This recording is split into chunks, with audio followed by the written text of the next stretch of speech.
options, from quick repairs to adjustable coverages, and even payment options. Progressive Commercial makes it easy to get what you need. Quote today in as little as 8 minutes at progressivecommercial.com. From Studio 2 at the worldwide headquarters of ESPN. Because once again, I have to come on there and talk about how right. What are we doing here? He's got the guest. 20th head coach in Fresno State history here, Matt. Is it hard to believe sometimes still the 20th head coach here in program history? It's all moved really quickly here over the course of the last 5-6 weeks. But super excited to be here. Phil Bonatti is the voice for the Central Valley sports leader. Behind the Bench starts now. Brought to you by Helena Agri. That's right. Behind the Bench here on 1430 ESPN. Local sports leader here, January 6, 2026. Good to have you alongside for the next 2 hours before we send it out and head on out to Kingsburg. That's right, Kingsburg, the location of our high school hoops basketball game tonight. Kingsburg and Fresno Christian locking it up here on 1430. Myself, Paul Metters, on the call. Pregame 6:45, and tip-off is at 7 p.m. Don't want to miss it there. So 2 hours today, and we will get into all the different conversations, sports news. It's swirling. It's happening all around us here on this wonderful Tuesday afternoon. It's happening all around us here on this wonderful Tuesday afternoon. Wonderful for some, maybe not for others, but we'll get into it all here in the next couple. Big thanks to Tony D for tossing it to us in the previous hour. Tony D Show, Sportsline Bullock Hour, Tony D, 2 to 3 p.m. on the weekdays here on 1430 ESPN. You can listen to him live and on demand, myself live and on demand, and Paul Metters Show, the Central Valley Sports Report, live and on demand on the 1430 ESPNFresno.com website and on the ESPN Fresno app. So, excited to bring all kinds of good content to you. Of course, you can be a part of that content. You can be a part of that today with the Lee's Air Hotline, sponsored by Lee's Air Plumbing, Heating, and Roofing. 559-320-1430, the way to reach our show. 559-320-1430, the way to get a hold of our show. Lee's Air weather check sitting at 62 degrees here in Fresno. So nice, I didn't even wear a jacket to work today. That's how good it was out there. Of course, it'll get a little chillier as we go through the week. 50s on the horizon, mid-50s pretty much all the way through Friday, and sustaining all the way into the early next week before we may see some 60s again in the near future. But it's good to be here, good to be alongside the great folks here. Behind the glass, of course, joining me on the show today, producing, we got Tanvir in here. We also got Daniel back after a little hiatus, so good to have Daniel in, and good to have a trio of guys who is excited to go through a playoff run with their teams. We didn't know you were going to make it quite there yet, Daniel, but congrats. We all get to experience the anxiety of playoffs together here, at least this weekend. So good to have you guys here. How are we doing on this Tuesday? Yeah, doing good. Still feeling weird about this 49ers game this weekend, but I guess that's all you can do when you lose your last game of the season. Certainly. But, hey, I'm fine. We're in the playoffs. There you go. Good vibes. You're alive. How about you? Oh, I had an absolute heart attack Sunday night. I bet. I really thought we were over. I thought it was so over. But as soon as I saw that kid go wide right, jumped up. Do you think that if the Steelers lost, we're talking about a different coach fired today? Yeah, I do think that. I was talking about that before, like, we even went into that game. I'm like, whoever loses this game, coach is getting fired. Certainly. We'll get into that real quick. I just wanted to touch on some last night action before we get into that news item, and we'll talk about some other topics here because the world is ever-changing here, the sports world, sports landscape. But first of all, I want to acknowledge what a fantastic FCS championship game last night.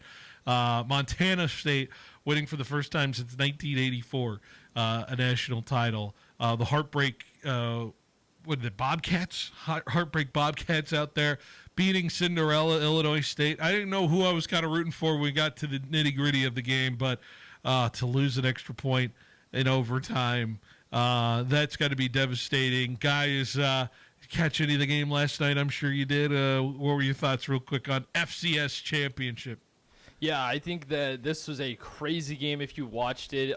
Before that missed extra point, Illinois State actually had a field goal blocked And so they thought they were going to lose then. And to have it go into overtime and another kick get blocked, I mean, that is just a complete breakdown of the special teams department. But the game itself was absolutely insane, and I caught the back end of it. So the last pure sanctioned area of college football, can we claim that college football hasn't been touched there yet in terms of all the other bogus, you know what? It's just college football at its purity. Is that what we're feeling from last night's game? For sure. I mean, FBS has all its issues, but FCS, hey, it's still there in its glory. They got its perfect playoff system, right? I agree. Yeah.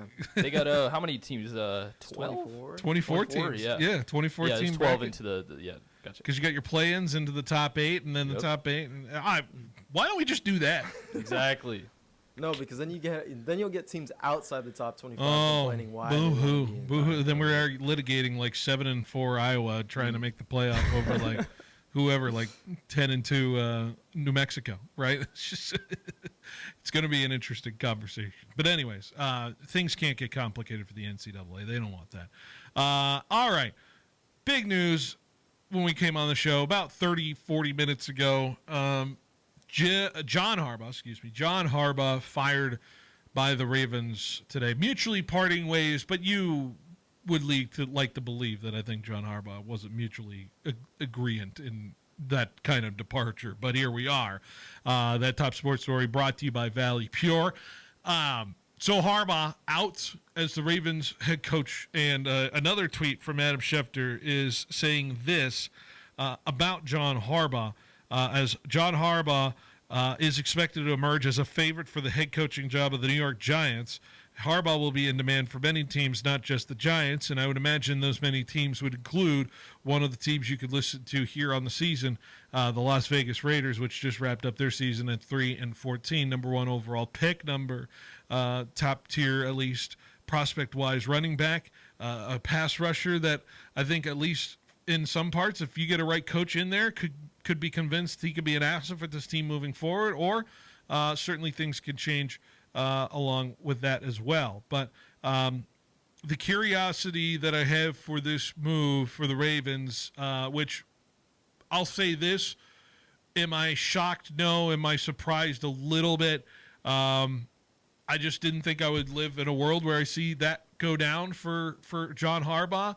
I'm not saying it's to the gravitas of like when Bill Belichick was fired, but he was one of those guys where I just felt like they're just going to let it kind of run the course because you're afforded that opportunity when you win a Super Bowl. Like you can kind of go when you go, and that's where it is. But I think suddenly the coaching market just got very interesting for a lot of teams who are especially picking in the top 7 in the NFL draft, including the Raiders, who I would say you should get on the phone now if they are not on the phone right now for a John Harbaugh at this very moment.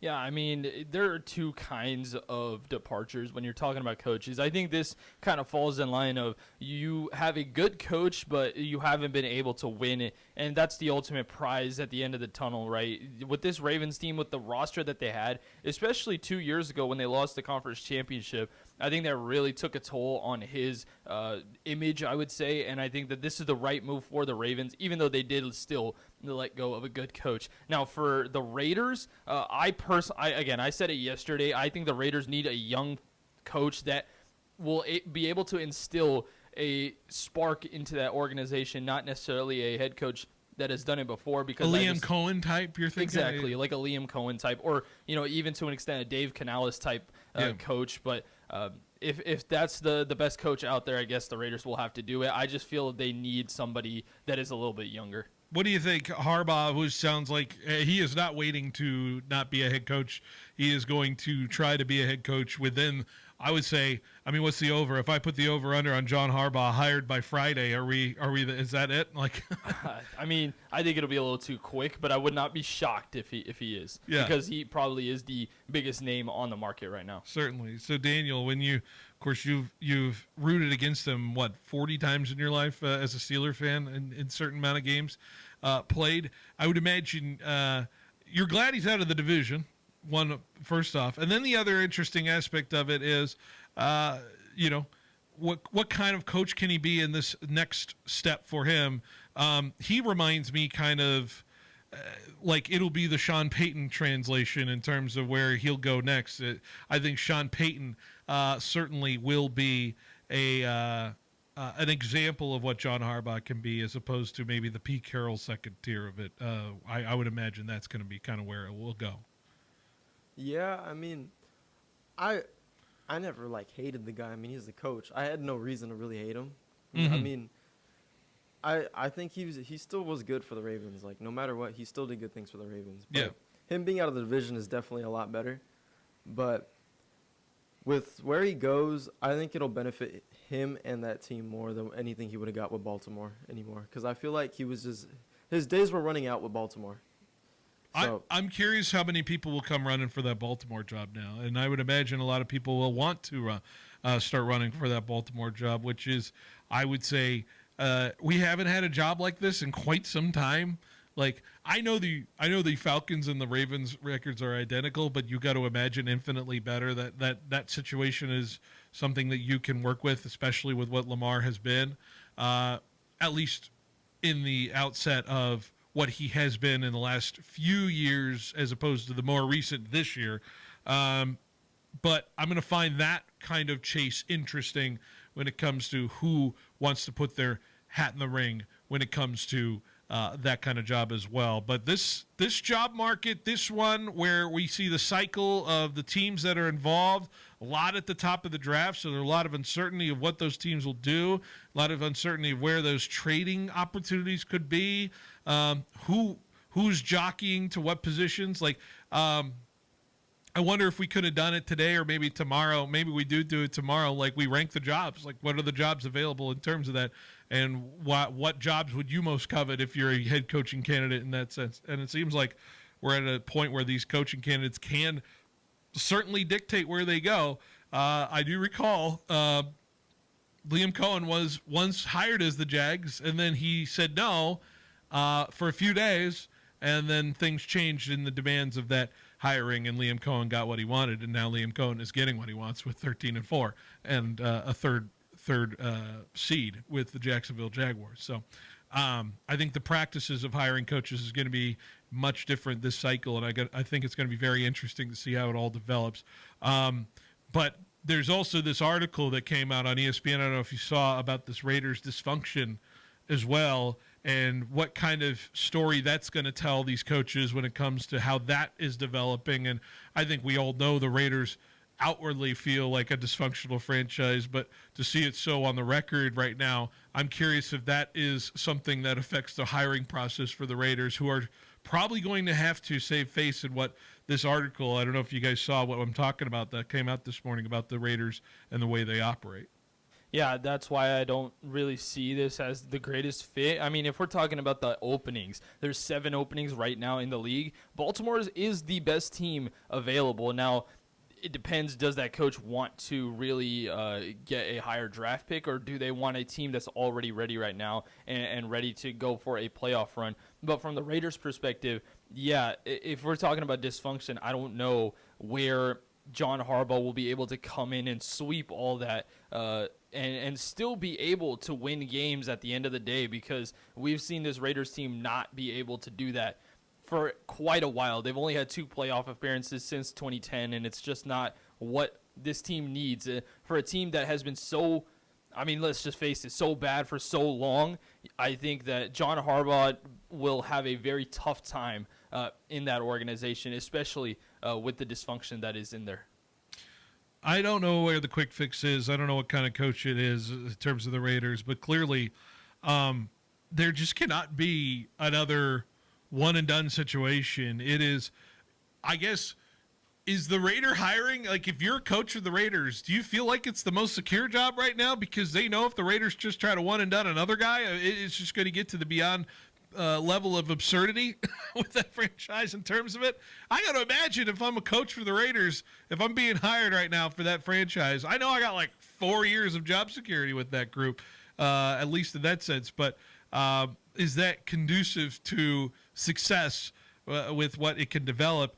Maybe for this Raiders team it is, but we'll see with the number 1 overall pick, which, by the way, I think there's a fascinating conversation in what that pick should be in terms of what kind of asset it will be.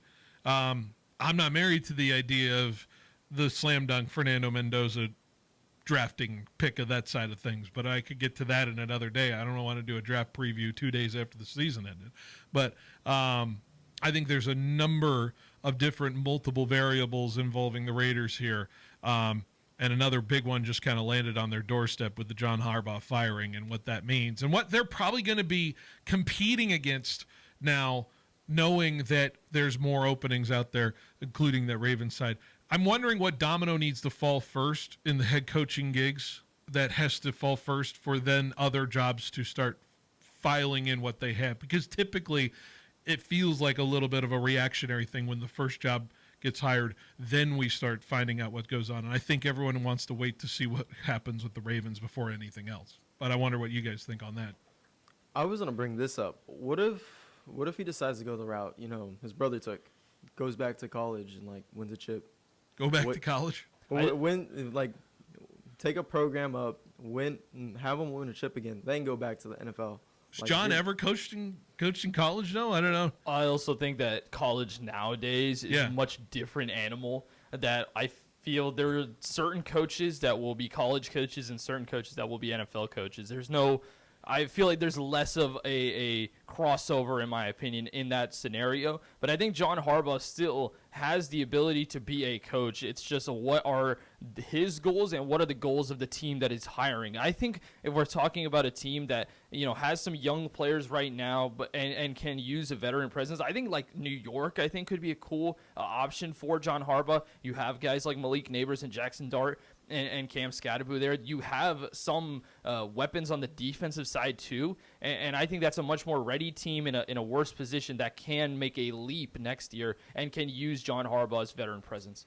I don't know if the college route is certainly the way, because let's be honest with you. Here's what Adam Schefter literally just tweeted 1 minute ago. Since John Harbaugh was fired this afternoon, his agent Brian Harlan has confirmed that he's received calls from 7 different teams expressing interest in his client. Guess what? There's 7 different openings in the National Football League. Actually, that makes me interested because there's 6 other ones besides Baltimore. Yeah. So is there one there's one that still has a coach technically that is looking to hire him, which I don't know if that would be like a coordinator job, because I know Morton just got fired from Detroit, but I don't really see Harbaugh as an offensive coordinator. So I would be interested to see what that other opening is. Who are we surprised that wasn't fired is still a coach? Is it Mike McDaniel? Zach Taylor to me. Zach Taylor is the one that I would, if I'm the Bengals, I'm sitting there looking at it and I'm like, I would love to have that guy on our sideline. He's been the thorn on our side for 18 years and all that kind of stuff. I'd love to have him there, but I think Miami's the other one in terms of that discussion. But they want to wait for a GM first before they hire or whatever. They figure out that situation. But it seems less and less likely that McDaniel's out. I know the Jets, for how bad Aaron Glenn's season has gone. I mean, I think that's a situation where he deserves some time with that team. When you trade away Sauce Gardner. I know he deserves that, but let's be honest. The Jets media and the Jets organization is way less patient than us out here on the West Coast trying to justify what the Jets have been doing with that franchise. Jets have been the worst organization. Yeah. It's basically the American equivalent to Manchester United's coaching search, and so this is not a coaching search that is going to have to be decided, in my opinion, in the recent times. Yeah. Curious case of John Harbaugh. It's going to be fascinating to watch. And if I had to give odds, I said hire by Friday. You say it's going to be later than Friday? Yeah, I think Harbaugh's probably. I think all the coaches are probably going to take a minute to get hired, but okay. That's just me. Okay. I don't think it'll take a little while. Is John Harbaugh the first coach to get hired in the process? I think Stefanski might be. I think Stefanski, because he has that pedigree of coach of the year candidate and winner actually, and I think that teams that are in worse positions might be obligated to kind of get a guy like that instead of John Harbaugh. All right. Well, not saying Harbaugh's bad. If you're a Raider fan, do you want John Harbaugh? I think that's the question I want to ask the fans out here. Of course, Lee's Air Hotline, 559-320-1430. If you're a Raider fan, is John Harbaugh a coach you want next year? Sound off. Stay with us. We're listening to Behind the Bench on 1430 ESPN Fresno, the Valley's local sports leader. Get your day started with Rich Eisen. The Rich Eisen Show on the Infinity Sports Network. Only 2 players in the history of the National Football League with a game in which they have more than 50 rush yards, 50 receiving yards, and a touchdown. Their names are Christian McCaffrey with 22 such games and Marshall Faulk with 29. Do we talk about him as a Hall of Fame trajectory? I say absolutely. Heed my words, gents. Someone's on a career trajectory, on a path. Rich Eisen, brought to you by Citizens Business Bank.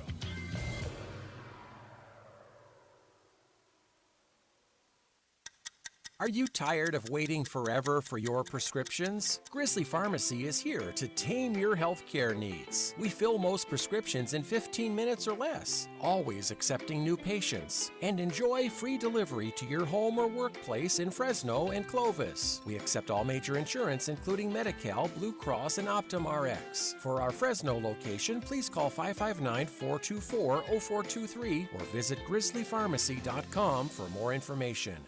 Football fans, it's Phil Bedotti telling you to bring your tailgate and your holiday cooking to championship form with a trip to your local grocery outlet in Kerman, Sanger, and Fresno Southeast, downtown, and Northwest stores. Hurry into these grocery outlets and stock up now on holiday hams and turkeys, fresh produce, baking essentials, party platters, snacks, and drinks. Everything you need for the big game or the big gathering. That's top quality products at deep discount, money-saving prices. Score big this season at Grocery Outlet, Kerman, Sanger, and Fresno Southeast, downtown, and Northwest stores.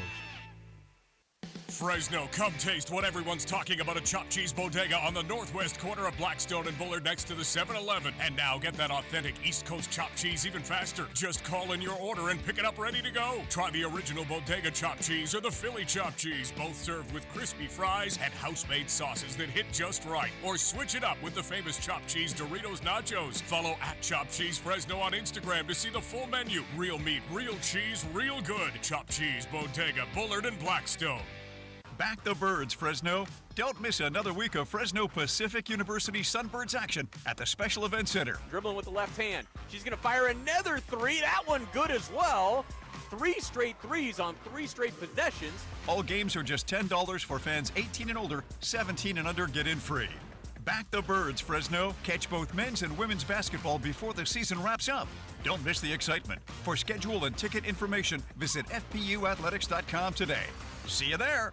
Welcome to Banyan Tree, Fresno's favorite dispensary. Voted 2025's Best of Central California's People's Choice Award. Need some healing and relaxation? From flower to edibles, concentrate to vapes, we've got top shelf products at down-to-earth prices. Whether you're a seasoned smoker or just kinda curious, our knowledgeable staff will help you find your perfect match. So climb the Banyan Tree and see how high you can get today. Order ahead at banyantreefresno.com for quick and easy pickup. Banyan Tree, rooted in quality, grown in Fresno.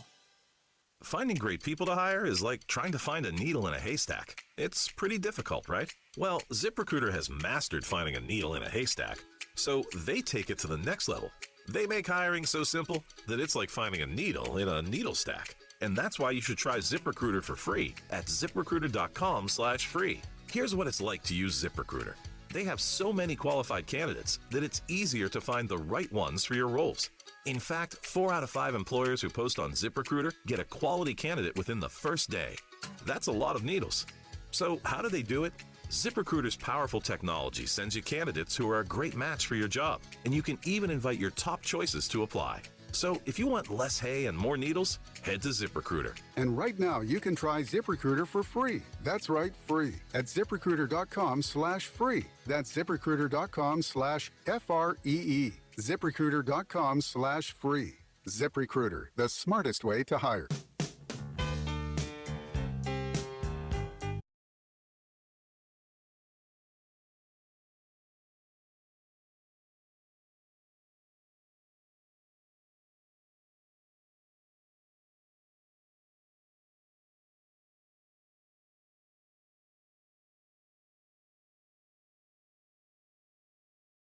Fresno, the Valley's local sports leader, here on this Tuesday.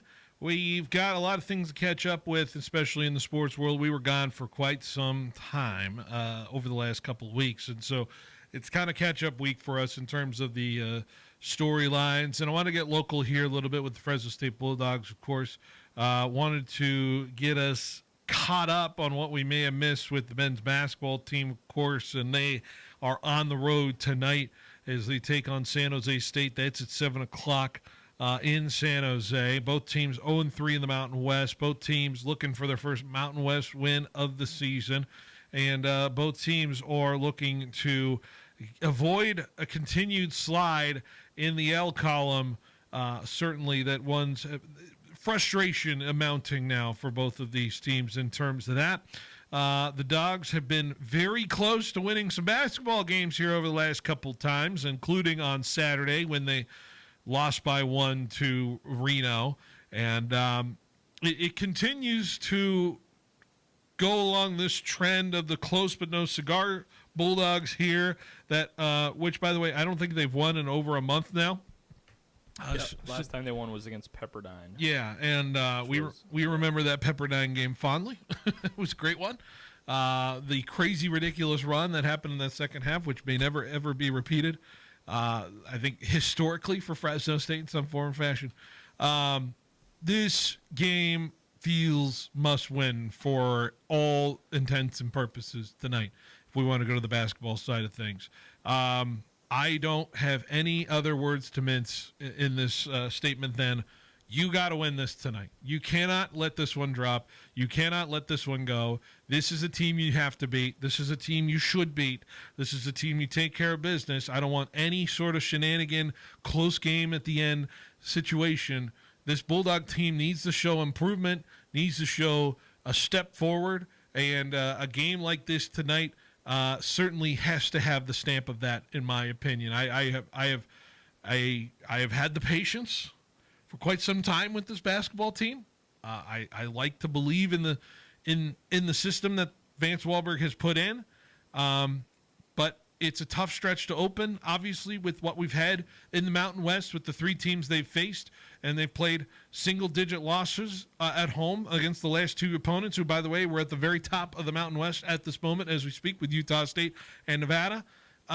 So it's not like the Bulldogs aren't – there are certainly teams that are underachieving in elsewhere situations in college basketball right now. I'm not saying the Bulldogs are underachieving, but at some point you got to steal one here with those kind of games. It's not that kind of game tonight.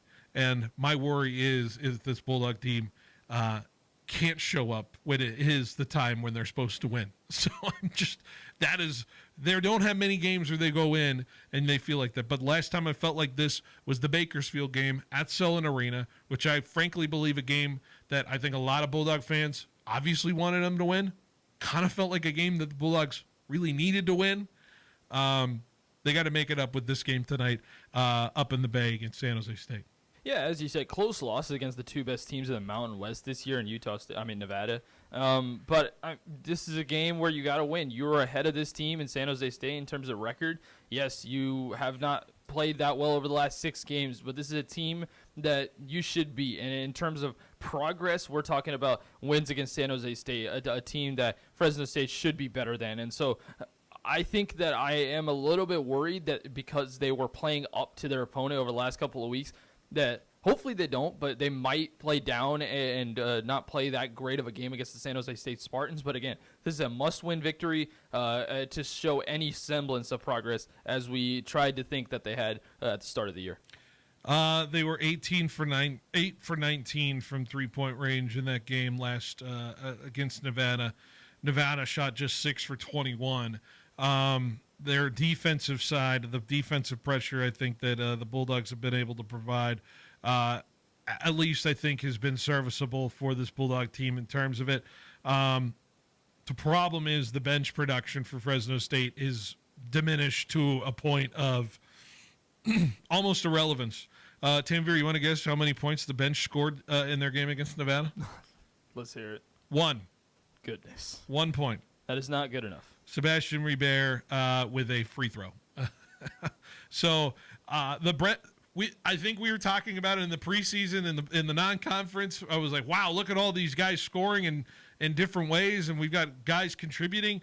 That has dissipated in some form or fashion. I don't know if it's certainly trust with what Vance Wahlberg is putting out there. But look, like the minutes we have on the starters right now, Deshaun Gorey, 31 minutes on Saturday. Wilson Jocks, 33 minutes at center on Saturday. 38 minutes for Jake Heidbreder. 35 minutes for Zayon Collins. Like that is, I don't know if it's a Vance doesn't trust anybody else situation in terms of it. It feels like that is. It looks like it is. It's looking like it is. If you start those players, that means that you trust those guys. Yeah. But it is going to deteriorate this team going into this latter part of the, or excuse me, in the middle part of the this long haul's season. going to stink. Exactly. And if you look at the teams that they beat, sure, like they were good wins, but I think, their best win to me is their Stephen F. Austin win. They won by 2. Yeah. But ever since that Arkansas game, a 2-point loss to Northridge, 12-point loss to UNLV, 9-point loss to Utah State, 1-point loss to Nevada in a game that they should have won. Let's be for real. This is just not good enough for this team, and you need to start getting production from your bench guys one way or another. But it's the frustrating part of this team potentially, and I just wonder if Vance, I'm not trying to question his coaching, but this is the job I have to do, right, in terms of that and what we're talking about with this team. But it's if you can't trust the bench, then how far can this team go before you start really losing? We are 3 games into the Mountain West schedule, and you are playing just maybe 6 guys in a majority fashion in terms of this in terms of the schedule, and you have to navigate how many games? 1, 2, 3, 4, 5, 6, 7, 8, 9, 10, 11, 12, 13, 14, 15, 16, 17 games left this year, and you're playing guys 30, 35 minutes a game, like losing steam. Get out. Like that is going to burn out fast for this team. And to ask them to try to have legs to go beat a Colorado State team in late February on the road in Fort Collins, like I will tell you right now, no chance if they're sustaining at that level. So more production from the other side of the bench here in this game. That is what I look for in tonight's game against San Jose State. That's the only thing I think I'll be looking for. The Bulldogs are shooting well. Like, out of the production from the starters, I like what I'm seeing. It's just, it needs more. I'm a little disappointed how little DJ Stickman's been a factor since the Selland game. He was so good for the first bit of the season, but maybe it's just, that's a freshman that's just learning how to play at D1 level of college basketball, and things are tough right now. It's tough bodies on bodies, right? So maybe that's just getting used to it, but I think there will be a learning curve for this team, but somebody on the bench needs to step up tonight in terms of it and give a reason why Vance needs to trust him.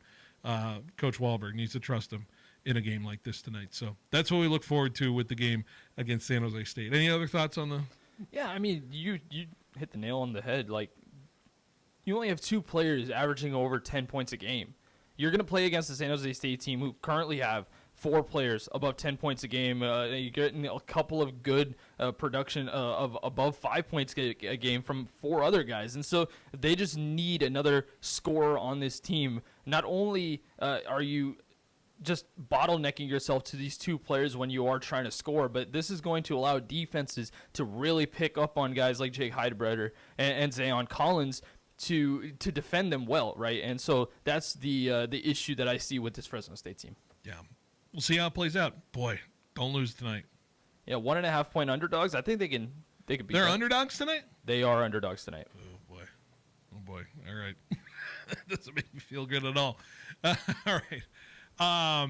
Another Fresno State topic. We move on real quick, and we haven't really touched on the transfer portal side of things. We haven't touched on that kind of news. I know Tony's been talking about it on his show the last couple of days. I wanted to get my thoughts on kind of that real quick, and I do really think something is being proven here with this coach and coaching regime, the program, all of that we really haven't lost quite a lot. And we haven't lost as nearly as much as we lost last year in terms of it. But let's be honest, we're comparing it to a coaching change offseason versus a coaching situation of continuity in this offseason.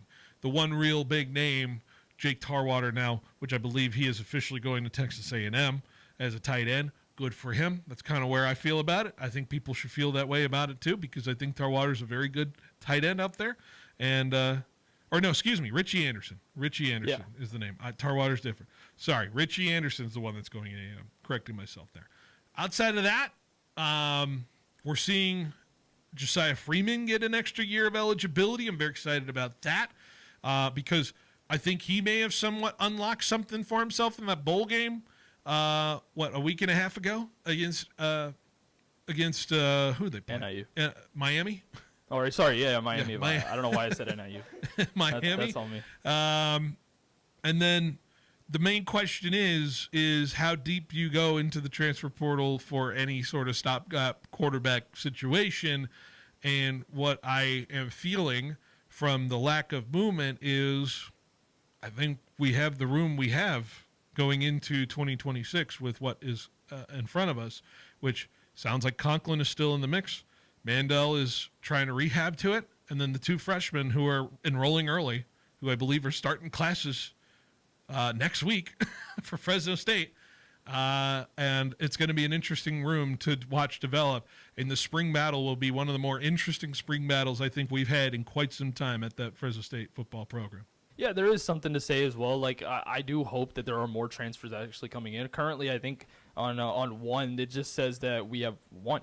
There's Micah Mosley, the edge rusher from Sacramento State. Yep. And so I think replenishing some of the guys that you lose to graduation, I think, is another thing to look at. But I agree. Only having 6 players currently entered the transfer portal, maybe more, we don't know. But so currently not that many going into the transfer portal. I think this is a big W for the Fresno State Bulldogs football program, and I think that is a lot of players that really trust this coaching staff moving forward. What I worry, though, is what is winning in college football right now? What is winning? Look at Indiana. The trait that I see in Indiana that's winning, and this is just a microcosm of like what I'm talking about in terms of how good teams can be in college football, is why is Indiana winning? They're skilled, they're well coached, but they're older. They're an older roster. They're 4 or 5 year guys on that roster, as opposed to, the hot shot 5 stars, that are coming in that are maybe still only sophomores and juniors out there for, say, an Ohio State or Alabama or something like that.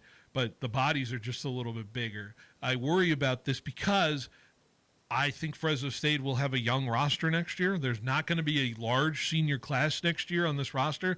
And so my worry is I really would like Coach Entz to address at least some sort of bigger body senior leadership that can kind of come in and be just some physicality in this roster that will at least find some ways to win in the new Pac-12.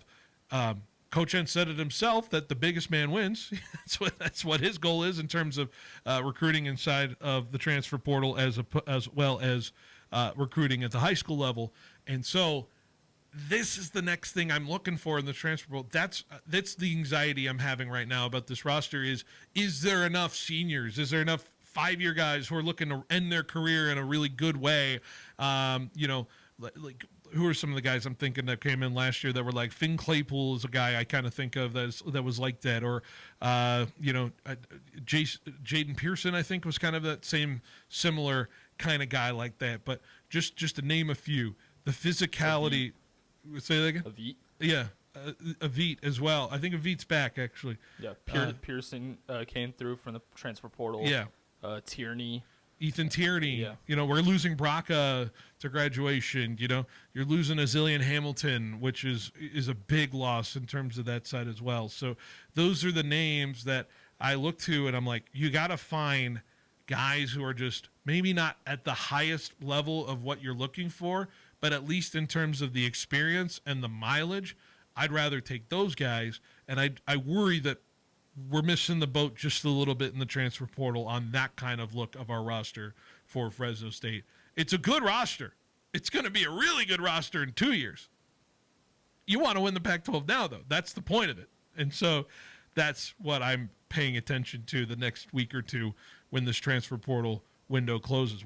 February 12th? Is that? We're 6 days away from it closing? So, yeah, it's going to be fascinating to see. I think that's my biggest worry right now and the thing I'm looking at for the next 6 days. Yeah, I agree. I mean, if you look at last year, there was a lot of players that made some impact on this team last season. I already went through a couple of them, but you still have E.J. Warner and Carson Conklin, both of the quarterbacks that played for us last year were transfers. Kavion Thunderbird was a transfer. Simeon Harris was a transfer. And so that is where I hope that you can add more talent. And I do agree that there is going to be a little bit of a transition period heading into next year, because you said 2 years from now, this will be a great team. But I also think there's something to say about young players having the chance to play, so they have better play going on into the next year after that. And I think that either way, I think it will be a positive for this team. And maybe it is the skill set of the young players. Maybe it'll be an interesting way of how they develop them in the offseason. Like I said, this spring is going to be fascinating to watch, just in terms of how you transform these young guys, especially the young true freshmen that come in. Like, what's Harold Duvall going to look like now that he's got a year under his belt? How is he going to mature body-wise into that kind of position? Another year, Bryson Donaldson, assuming he's going to be ready to go in terms of what he's doing as a running back, because he's getting a little more mature. It sounds like we got Speedy Luke coming back as well with that, and he's going to be certainly a great aspect of the upper tier, at least older version of the roster. But I just worry about the physicality. I don't worry about the skill set. I don't worry about the mentals. I just worry about the actual physical nature of going up against guys who are just a year or two older, maybe at a Boise kind of team, right? Or who else is going to be factoring in Washington State? State. Yeah, any of those teams. San Diego State, who was really physical last year, and you know what happened to us when we played them on homecoming. That was no fun. So those are the things I'm looking for. But then again, the Bulldogs were very physical last year, and that defense was very physical, and it showed up in many ways, including in that bowl game. So the track record for me is to trust Entz in what we're doing there with that, and what the Bulldogs are doing there with that. But every year's different. Every cycle's different. This is the first time he is retaining himself into this program now. It's not, I'm selling you on what I have. It's, here's what we now do. Here's my resume. Now you have an idea of what I'm capable of. Let's see if we can build this together and go win a conference, and hell, maybe get a 5 seed in some sort of the 5th conference spot, and see what we can do. Beating Oregon or something like that, right? In the first round of the playoff. Who knows? Hey. We ain't no JMU, I'll tell you that. Be great. Anyways. All right, let's take a break. Let's wrap up hour 1 next on 1430 ESPN. Citizens Business Bank is a proud sponsor of the Fresno State Bulldogs. Hi, I'm Susan Woosner, Senior Vice President and Manager of Citizens Business Bank in Fresno. At Citizens Business Bank, we're celebrating 50 years of serving successful small and medium-sized businesses in California. We have successfully taken a customer-focused and relationship-driven approach to banking for more than half a century. We pride ourselves on our ability to provide you with the personal service you'd expect from a local community bank while offering you all the capabilities you'd get from a large bank. My team strives to build long-term banking relationships by getting to personally know you and your business, and then providing you with a wide array of powerful solutions customized to your unique financial needs. Visit cbbank.com to learn how Citizens Business Bank can help contribute to your success. That's cbbank.com. Citizens Business Bank, Equal Housing Lender, member FDIC. When hunger's in the red zone, Toledo's Mexican Restaurant has the winning play. Huddle up for their new chicken deals starting at just $14.99. Gandos, chicken mole enchiladas, and Sam's Special. Use promo code ESPN for an extra 10% off, in addition to reward points and discounts. Plus, swing on by Toledo's and catch all your college and NFL action on the big screens. Happy hour, Monday to Friday, 2 to 5. Saturdays and Sundays, 8 to 10, with $10 apps, $7 house margaritas, and $5 drafts. Toledo's Mexican Restaurant. New year, same hunger, better value. KFC is starting things strong with $5 bowls, classic or spicy. We're talking creamy mashed potatoes, sweet corn, melty cheese, and crispy nuggets all stacked in one bowl. Go classic or bring the heat with bold, spicy flavor. And if you want to start the year playing offense, grab a $5 Maddie's Cheesy Nuggy Gravy Bowl. Crispy nuggets, rich gravy, and plenty of cheese. No shortcuts. Big flavor, big comfort, just $5. Only at participating local KFCs for a limited time. At Helena Agri-Enterprises, we're committed to helping you make the best agronomic decisions for your farm. That's why we combine cutting-edge technology with superior product. Helena's agri-intelligence solutions use in-depth analysis to identify potential problems in the field before they take root. Combined with a complete line of high-quality crop production and crop protection inputs, Helena has the tools to help you increase productivity, enhance performance, and maximize your return on investment. Contact your local Helena representative or authorized dealer to create the right plan for your farm with Helena products and agri-intelligence solutions. I'm here at the Roger Dunn Open. Former Fresno State football coach Pat Hill is at the first tee.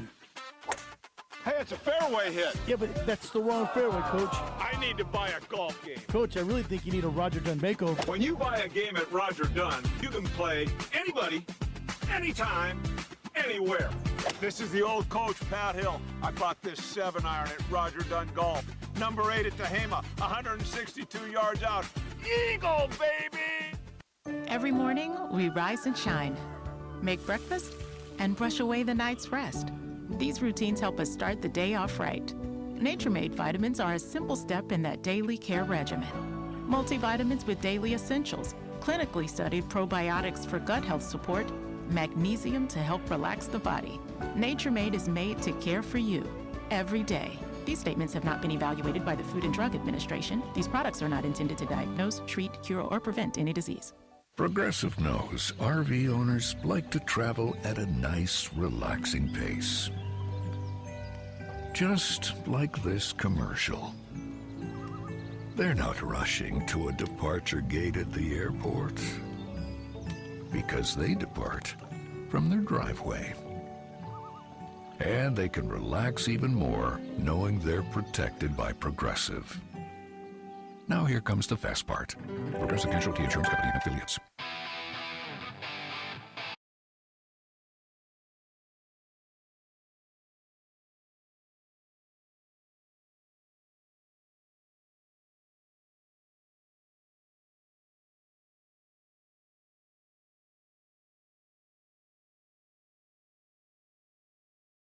ESPN Fresno, the Valley's local sports leader. You guys want to hear a funny stat? You guys want to hear a great stat from the NFL season? The Falcons finished tied for first in their division. They were eliminated on December 7th. Yeah. Shows you the strength of that division, doesn't it? They were eliminated a month ago, and yet 2 days ago they finished tied for first in the division. Hey, if the Falcons would have beat the Jets, the lowly Jets, they would have been in the playoffs. There's so many what ifs with the Falcons. That's why the Falcons are a very fascinating team in terms of that. Hey, did you guys see the news? I'll call this a sports story brought to you by Valley Purity. Did you see the story about the A's today? I did. Denied their trademark request for Las Vegas Athletics and also Vegas Athletics. I don't have much reaction to this story other than to point and laugh. Kind of like what's the Simpsons character, the bully character? He just always does. Oh, I know who you're talking about. You know about, who I'm talking. It's not Ralphie, but it's the other guy in terms of it. But the name escapes me. Where's Jorge when I need him in terms of the Simpsons references out there? But anyways, it's just Nelson. Nelson, that's right. There you go. How are the A's capable of doing this in terms of that? I thought they were going to secure this years ago.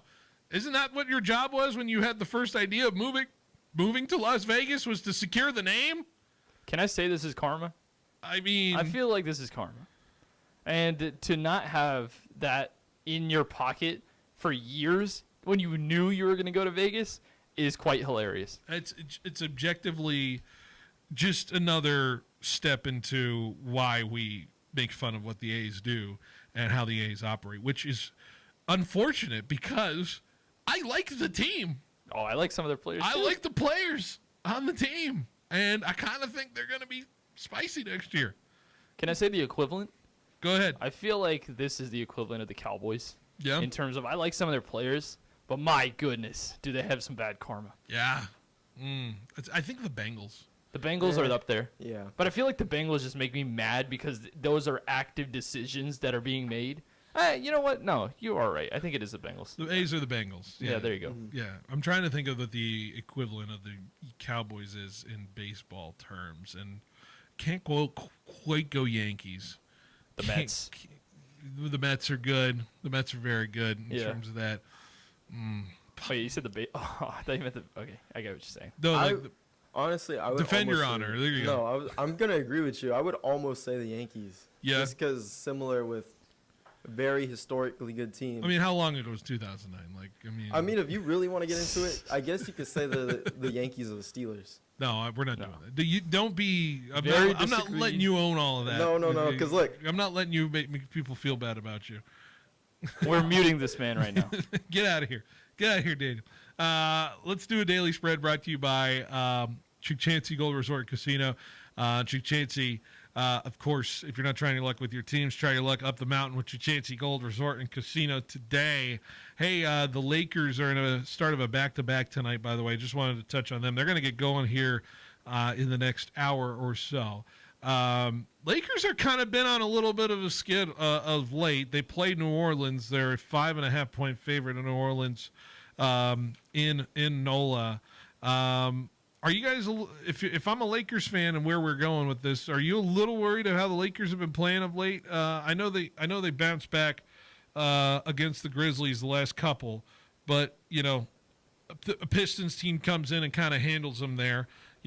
The Rockets doing what they did on Christmas. Is there any sort of slight concern of what's going on with the Lakers and having a get-right game against the New Orleans Pelicans tonight? I have concerns because their defensive rating has plummeted over the last couple of weeks. Yeah. They're currently sitting at 26th out of 30 teams in terms of defensive ratings, and all the teams around them are in non-playoff spots. We're talking Jazz, Wizards, Kings, Pelicans, who they're playing against today, and the Clippers. But the Clippers are playing much better now. But I just think that Luka Doncic and Austin Reeves is not a backcourt that you can really have have as your main defenders. And I said this at the start of the season. They just don't have the depth to really justify an NBA Finals run. And so I think that the Lakers started out really good, but they're kind of regressing to the mean, in my opinion, when it comes to what I thought about this team at the start of the season. They are who we thought they were. They are who we thought they were.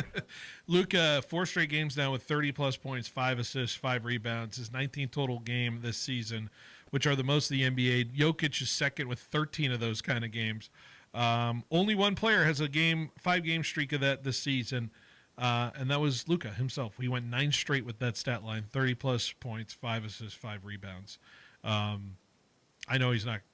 He's probably out of the MVP running because of how much the time he's missed. But man, Luka's just, when he is on, he is ready to roll in terms of that. By the way, Lakers trying to just kind of get through this game because, of course, I think it's a nice, chunky, big one tomorrow with the San Antonio Spurs, and I'm sure you're licking your chops at that one in terms of it, Tanvir, with the Lakers and the Spurs there. Yeah, last time they played, Spurs beat them by 13. So yeah. I don't want to talk about the Warriors Clippers last night. Why? Why? Oh, let's talk about it, Bill. Just obscene reffing last night in terms of that. Steve Kerr deserves every sort of argument he has in the arsenal for just the blindness of that goaltending call. I know it didn't matter. The Warriors team stinks. I'm not motivated to root for them in any form or fashion this year. But how about Snoop? Once again, Snoop's just everywhere, man. He just makes the sports world better. Yeah. He just does. I love that call. Play-by-play of Steve Kerr getting injected, which, I mean, he was ready to strangle a ref last night. I get it. That's what this season will do to you. If it's just a microcosm of what the Warriors fans have dealt with this year in terms of it. But then airballing at the end when you have a chance to win the game. I think it's just a pure microcosm. Yeah. As you said. Yeah. Just it ain't it. Go figure, a roster with 37, 38-year-olds ain't going to cut it in the NBA, huh? Who would have thought? Who would have thought? You want Chris Paul back? I don't want Chris Paul anywhere near my team. I don't. Jeez. All right. I'm going to get my frustration out. Everyone take a deep breath. And then we're going to take a break here. And what we got coming up next, let's talk football, because at least football's fun. Football's been fun for quite some time, and we're going to have a fun time this next segment. We're going to deep dive into the Rams matchup against the Panthers, and then we are going to do the Bonatti Blitz differently this time. We are going to rank our top 10 games of the season in the next hour as well. So stay with us. Behind the Bench rolls along on 1430. For projects of any size, residential, commercial, industrial, or agricultural, Pacific Steel Supply guarantees to match or beat any competitor's price by an additional 10% on all top quality steel materials, metal roofing, and components. They'll help you save time and money with their 24/7 service, fast delivery, and the most competitive pricing in the industry. Get started today with a free quote from Pacific Steel Supply in Fresno on Ashland and Parkway, just off Highway 99, or online at pacificsteelsupply.com. Attention cannabis lovers, your favorite dispensary, Valley Pure, now has an app. Stay connected with exclusive deals, special promotions, and the best products. All at your fingertips. Don't wait. Download the Valley Pure app today on the Apple Store or Google Play. Claim your rewards when you earn them and start saving by downloading and turning on notifications today. Be sure to visit one of 5 Valley Pure locations around the Central Valley. And don't miss out on the best offers. Valley Pure, where quality meets convenience. So intense, so quick, so unmerciful. Those are just a few of the comments from farmers describing the devastating effects of their crop damage due to hail. If you're a farmer, you probably already know what it's like to watch helplessly as your cash crop is pummeled by hail. It's one of nature's most damaging weather conditions. What can you do about it? You can call Bowman & Associates, your local crop insurance specialist. They've been writing crop insurance for almost 40 years. Call Roger Kent or Quinn Bowman today and ask about crop hail insurance for stone fruit and grapes. They can design a private hail coverage that is specifically designed to meet your financial needs. Coverage can be purchased anytime and will go into effect within 72 hours. Easy to buy with no hassles. Don't gamble on your financial investment. Call the Ag Experts today. Bowman & Associates. Remember, for a green thumb investment that equalizes Mother Nature, call Bowman & Associates. 499-2020. That's 499-2020. Bowman & Associates, the crop insurance specialist. License number OF64178. Bulldog basketball is back and heating up the Save Mart Center. Don't miss any of the exciting action as both the men's and women's basketball teams take on the Mountain West this season. Make sure to bring the whole family to root for your hometown Bulldogs as they compete for that Mountain West championship Fresno would love to bring home. Tickets start as low as $5 for select games. Grab them at GoBulldogs.com today, and we'll see you at the biggest party in the Valley. Go Dogs! It's cold outside. And a good thing, Donald P. Dick has 5-year free financing on a new Lennox system.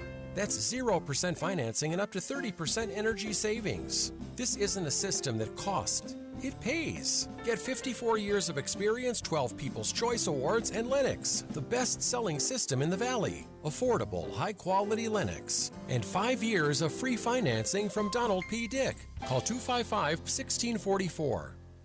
When you think of California business machines, it wouldn't surprise me if you automatically thought 3-cent color copies. It's something CBM has become locally famous for. But now there's something else business owners are calling about: business phone systems. It's a beautiful thing. Copiers, printers, office phone systems, all with one simple call to California Business Machines. 559-225-5570 or online at cbmsolution.com.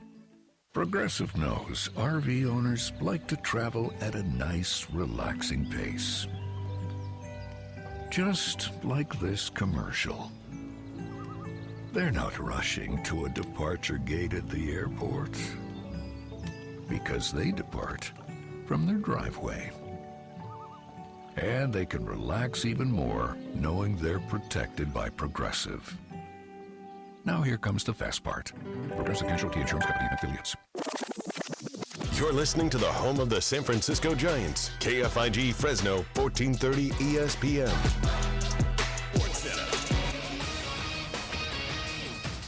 I'm Christine Lisi. A Super Bowl winning coach who averaged nearly 11 wins over the last 18 years is out of a job. 2 days after a loss to the AFC North rival Steelers that eliminated them from the playoffs, the Ravens fired John Harbaugh. Baltimore went into this season with Super Bowl expectations, started out 1-5, finished 8-9, missing the postseason for the first time since 2021. ESPN NFL insider Dan Graziano. It has been difficult for the Ravens in recent years to have the kind of postseason success that they feel matches up with the rosters they have built. Last year, eliminated in Buffalo in a very disappointing fashion. The year before that, losing the AFC Championship game at home to the Kansas City Chiefs. Ravens, John Harbaugh, this has been a very long and very successful marriage. They did win a Super Bowl together, but, all good things do come to an end. The agent for Harbaugh told ESPN's Adam Schefter within 45 minutes of his dismissal, he received calls from 7 NFL teams expressing interest in his client. There are 7 openings currently in the NFL, including Baltimore. Lions fired offensive coordinator John Morton after one season. Head coach Dan Campbell took over offensive play calling duties from Morton in Week 10. NHL Rangers put goaltender Igor Shesterkin on injured reserve and defenseman Adam Fox on long-term injured reserve. Both are dealing with lower body injuries. Baseball, U.S. Patent and Trademark Office has, for now, denied the A's request to trademark the name Las Vegas Athletics and Vegas Athletics. The team set to move to play in Vegas in 2028 was told the nickname Athletics was too generic and could be confused with other activities. Hey, it's Michelle Smallman, and coming up Wednesday, from Cam Ward, Jackson Dart to Shedeur Sanders, we asked Mel Kiper Jr. how he would grade their performances after year one. It's Unsportsmanlike, 6 a.m. Eastern, right here on ESPN Radio, ESPN2, and ESPNU.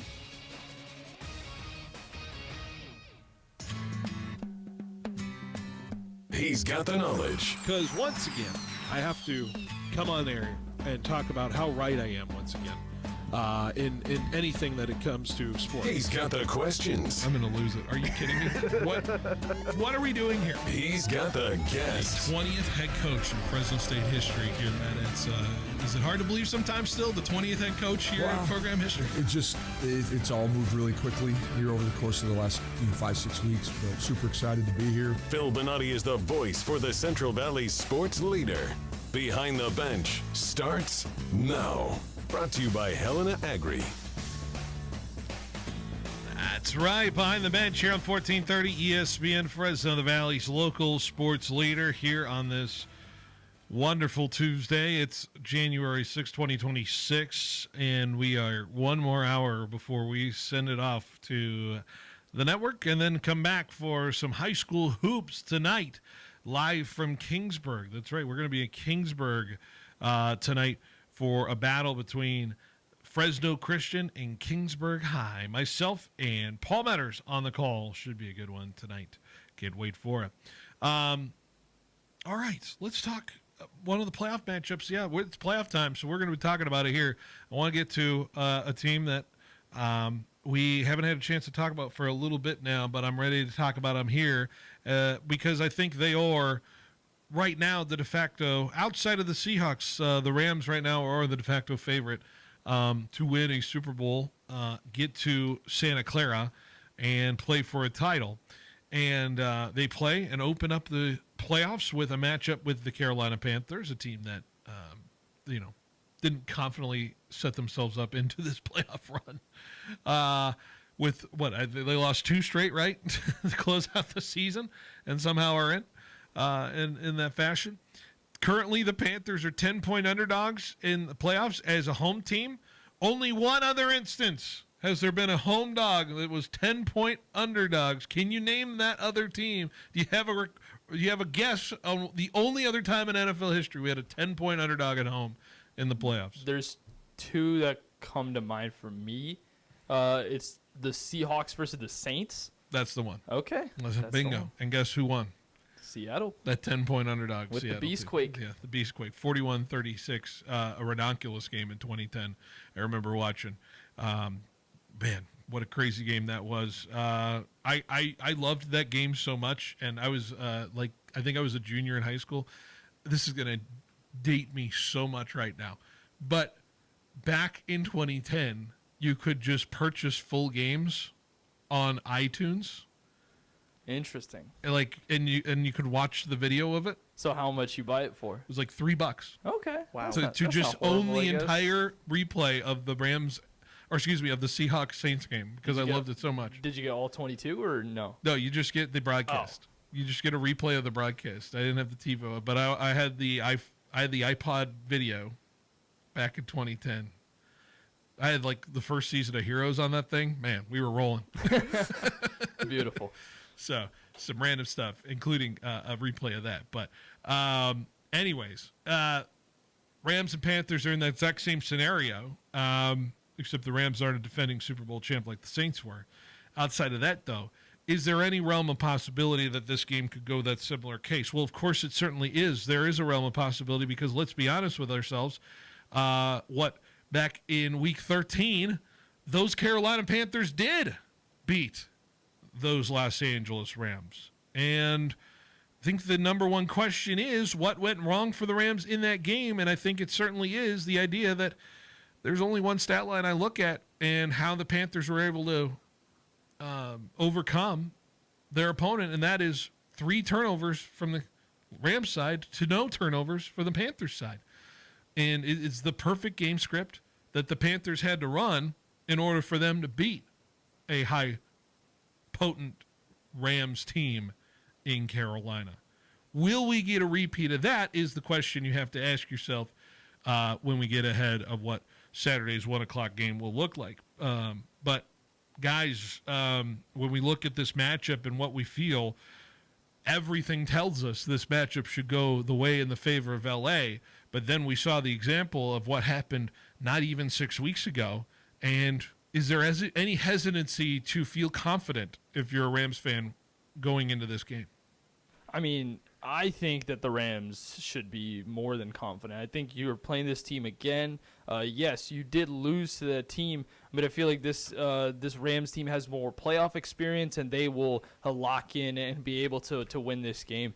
In terms of like what happened last time for the Rams and why they didn't win that game, I think simply, yes, you said the turnovers, that was definitely one thing. But also the Panthers, they were able to convert on 2 fourth down attempts, especially the 43-yard fourth down. It was a go-ahead 43-yard touchdown on a 4th down from Bryce Young to Tetairoa McMillan. And I think with the guys coming back, maybe Quentin Lake comes back. Or actually, no, he's on IR. Never mind. But I think for that team, I think they're going to be able to need to lock up these wide receivers in order to win this game, unlike they did in that first game. And I also think that the late game discipline from the Los Angeles Rams really hurt them in that game, and I think they will be adept to actually trying to not have that happen to them. Guess who's back? Quentin Lake will be back. Quentin Lake is back. Okay. Devontae Adams, Quentin Lake expected to return for this game. So that'll be huge for this Rams team. Yes, and that's the question, which I think, like you said, what solves the answer for the Panthers is what their soon-to-be, I would believe, Rookie of the Year, Ted McMullen may be. But let's be honest with ourselves, the Carolina Panthers didn't really need Ted McMullen. I mean, they had a big play to Ted McMullen in that game. 1 catch for 43 yards and a touchdown. But he didn't have the big monster game where you would assume, okay, well, how do the Panthers win this game? They got to roll in what they have. But you had also Chuba Hubbard going for 83 yards on 17 carries. You had Rico Dowdle running for a while as well, 58 yards on 18 carries. Not a great production in terms of it, but when you look at the total rushes in this game, 40 rushes for Carolina to 21 rushes for the Rams. Stafford 18 for 28. The Rams just didn't have the ball that much, it seemed, on offense in terms of what they did. And also, the Panthers didn't need to score all of their points on offense as well. They did get the defensive touchdown on the pick 6 that happened at the end of the first quarter from Malik Jackson. So there you go in terms of what that has to look like. For the Rams, it's quite simply, I would say, they got to just hit on all the drives in the beginning of this game, because once they get ahead, then the pass rush can certainly destroy, and I will say destroy, what this Carolina Panther team is trying to do on offense. And so it is a simple formula for me, but it's the only formula that I think really will see this team play out see this game play out in a blowout fashion for me. Best case scenario for the Rams is get ahead early, run the ball well, and rush the passer in the third and fourth quarter and make Bryce run for his life, which certainly are games we've seen the Panthers have in that fashion. I'd like to believe that is the case on Saturday. But then again, playoff football is playoff football, and things get a little tight in those situations. But like we said before, we did the exercise with you guys, Tavir, and we did it with Jorge. What quarterback do we trust the most in this playoff bracket right now as we speak to lead you to a Super Bowl in games like this? I think number one, Matthew Stafford is right at the top of the list right now in terms of guys in that field. So It's fascinating to look at I'm looking at the stats of this previous game for this Rams-Panther game, and it just feels like that is the best case scenario for the Panthers in terms of what they want in an upset.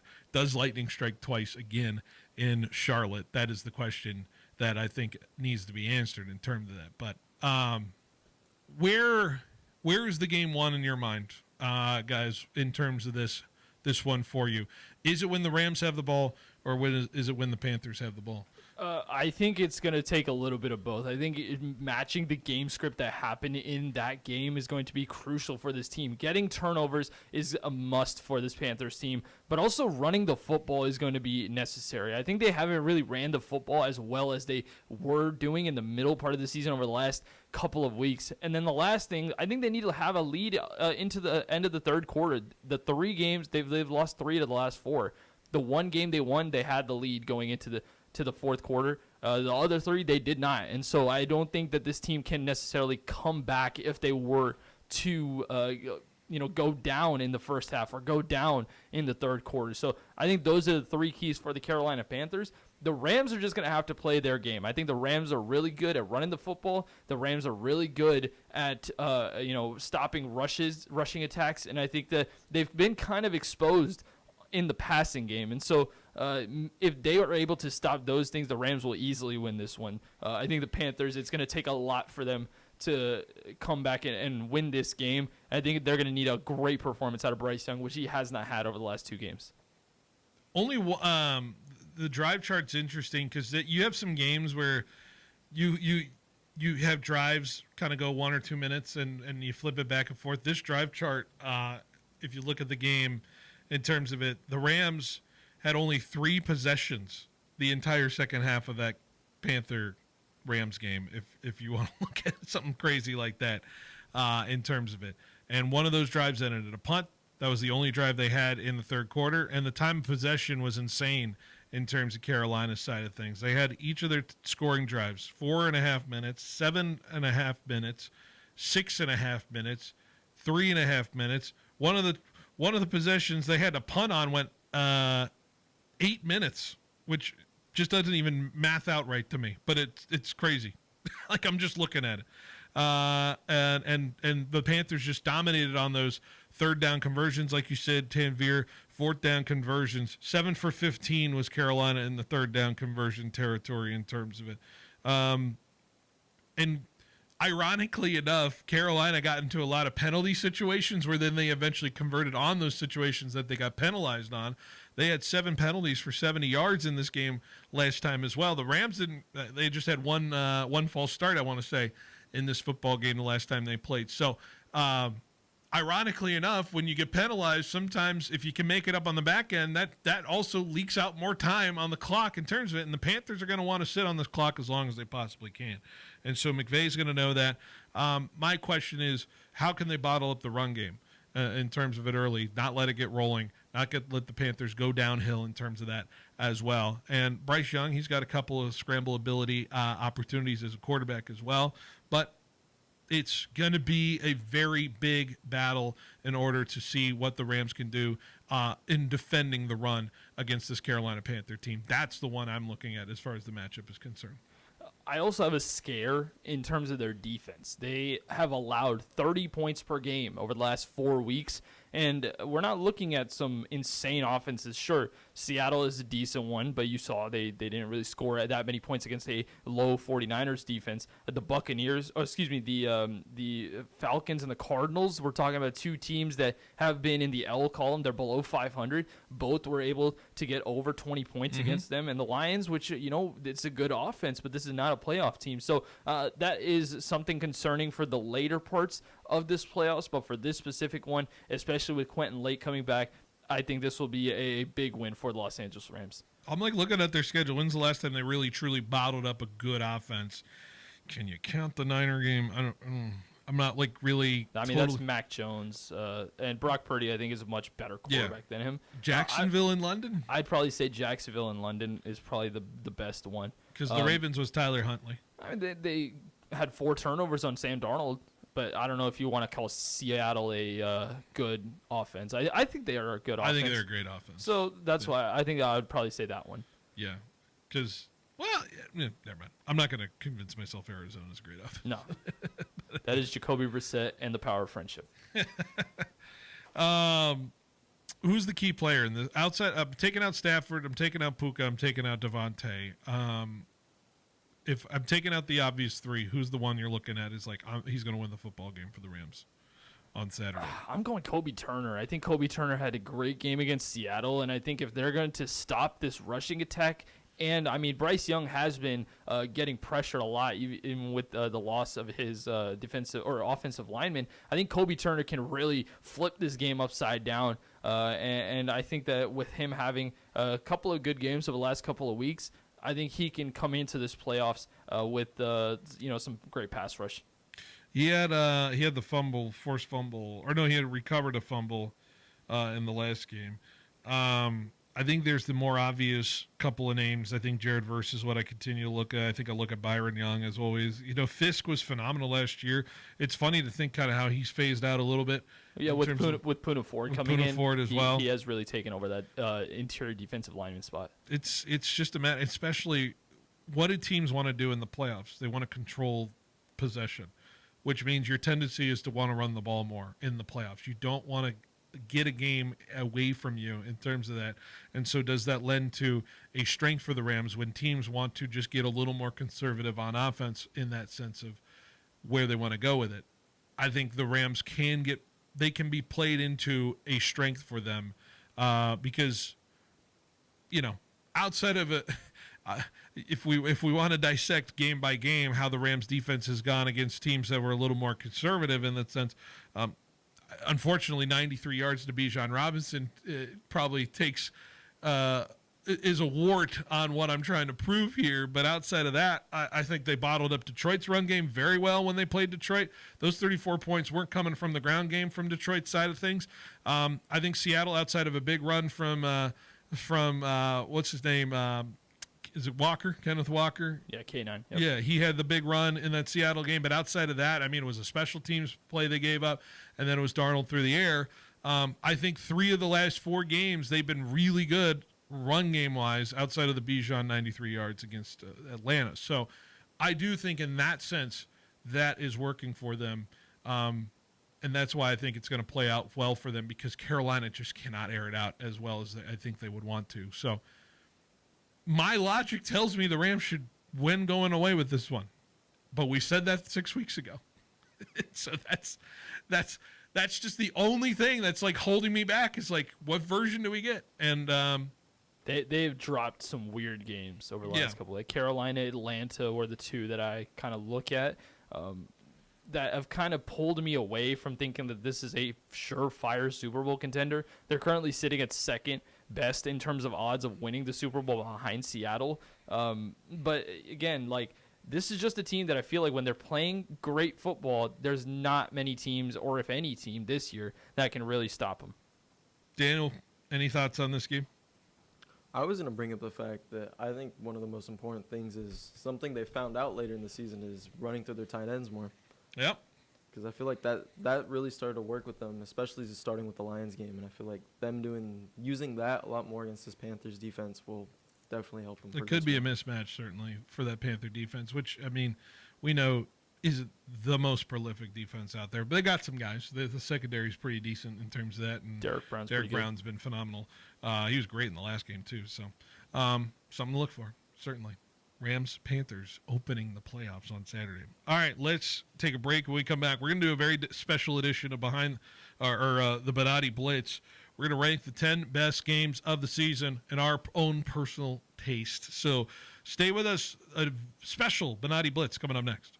Pizza, wings, beer, and football. If that sounds good to you, then maybe you should be at Meanhead's Victory Grill, the legendary pizza that you know and love, served in a family fun dining area. Plus, enjoy the neighborhood-style bar with TVs and friendly service. There's nothing like watching your team head towards victory. So come for the football, stay for the pizza at Me and Ed's Victory Grill in Granite Park. Visit meandedsvictorygrill.com. Pizza, wings, beer, and football. Me and Ed's Victory Grill.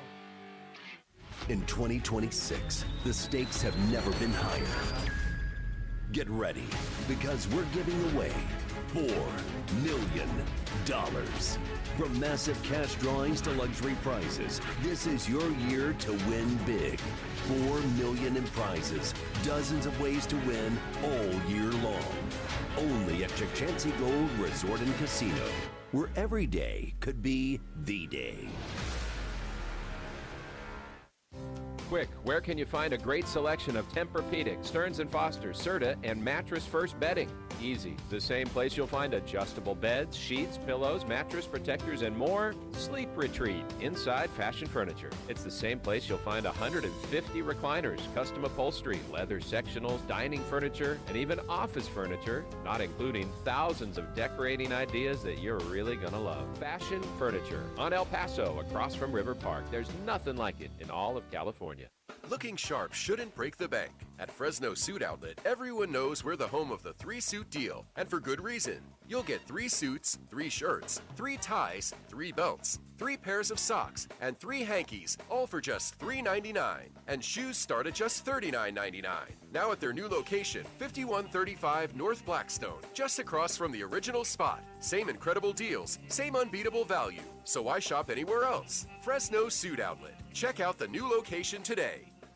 Are you a business owner struggling to understand how cloud technology can help your business? Are you in need of computer and technology support for your employees? M-Cubed Technologies is your solution for fully managed IT services. 24 hours a day, 365 days a year. M-Cubed will be your partner in the digital world, allowing your business to carry on worry-free. We specialize in cloud hosting, Microsoft 365 management, general IT support, and VoIP phone services. Call M-Cubed Technologies today to discuss our partnerships.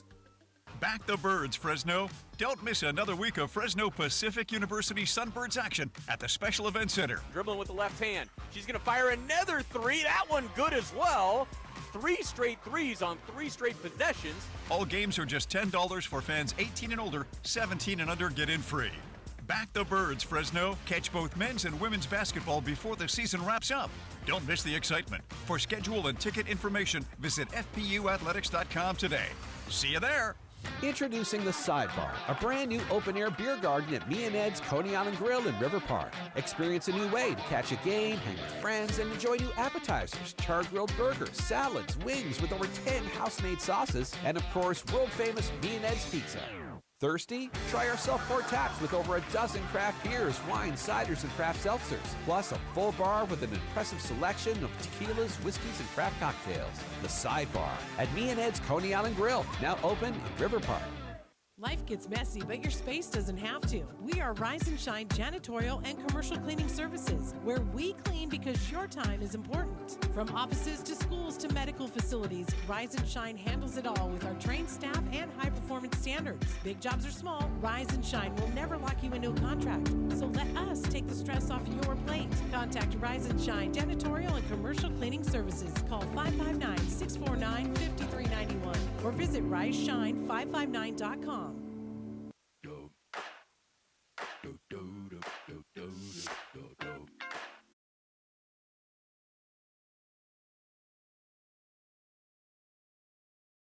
Here on 1430 ESPN, Fresno, the Valley's local sports leader. Hour number 2, we're in the middle of it, and we're going to do a really fun segment here, looking back at the season. Didn't want to rank the games of the playoff week, just felt like a shorter segment, so we're going to do one last Bonatti Blitz here, brought to you by Grocery Outlet. Of course, we want us to visit our Grocery Outlet friends over at Northwest Stores, Downtown Stores, Southeast Store, and Kerman and Sanger. Grocery Outlet, our sponsor of this segment, the Bonatti Blitz, which we're going to be ranking the games of the 2025 season. It's a retrospective. Yes, that's right. We now know what the good games have been. So we are going to rank them in our own taste. We're going to go around the circle and do that accordingly. Tanvir, Daniel, this exercise, I had a difficult time. I had 20 games on my short list, and I got it down to 10, a top 10. But how did you guys have a tough time with your lists? Yeah, I had a tough time. I'm sitting at 15 right now, and I actually just made a change right now. So, yeah, I'll detail that later. But, yeah, this was tough for me. This has been such a good year for NFL, and there was a lot of great games. I think them saying that there was a game of the year contender every week, that's not just a joke. I think that's for real. There certainly was. Daniel, how was the exercise for you? Anything there?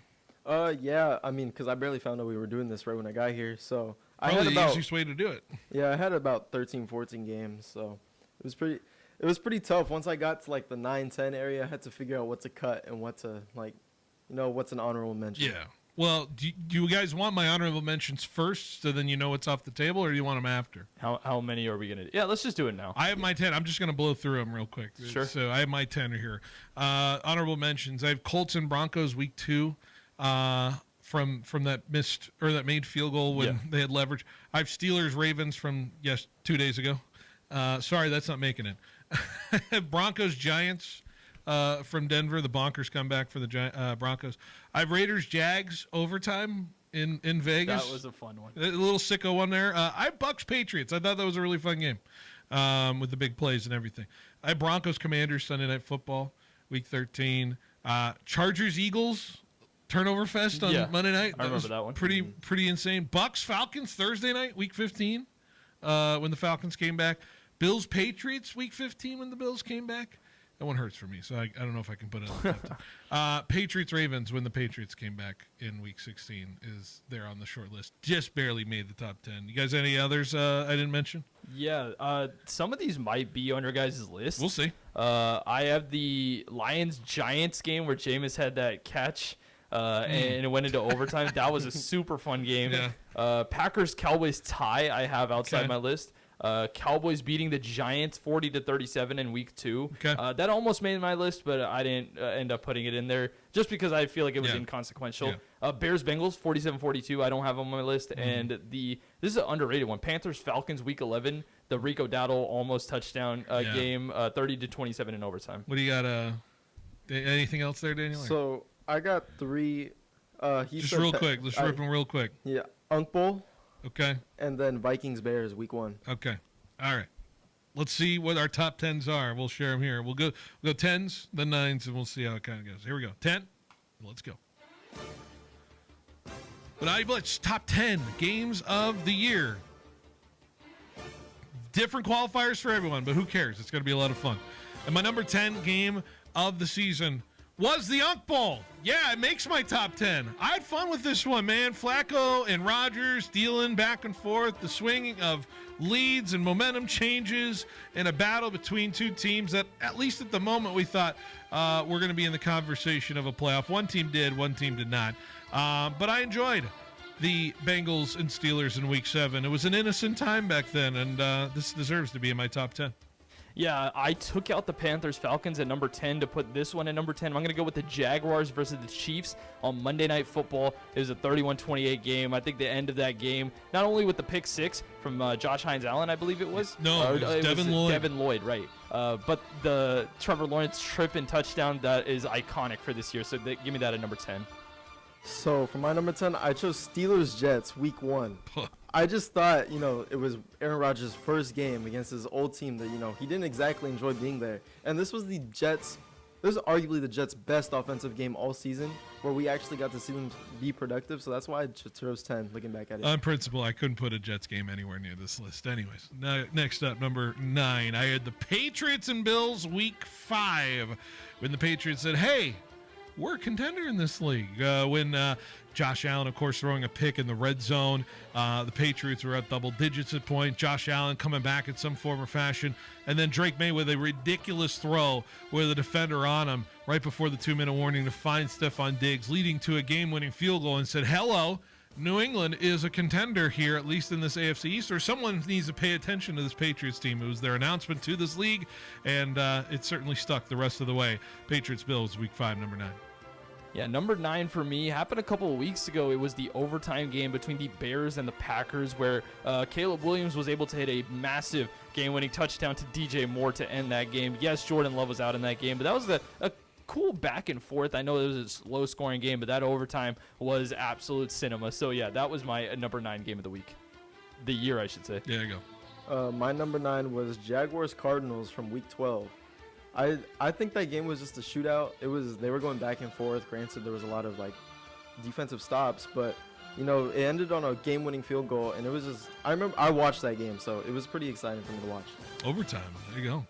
Next up, Number 8, I got Seahawks and Bucks week 5, a 38-35 shootout. Just pure football, just goodness between both teams. Started a little slow, little couple field goals from the Bucks to start this game, but then the race was on, and this is where we saw the true powers of JSN showing up. And hey, Emeka Egbuka was being a guy too. How about 163 for the rookie in that game?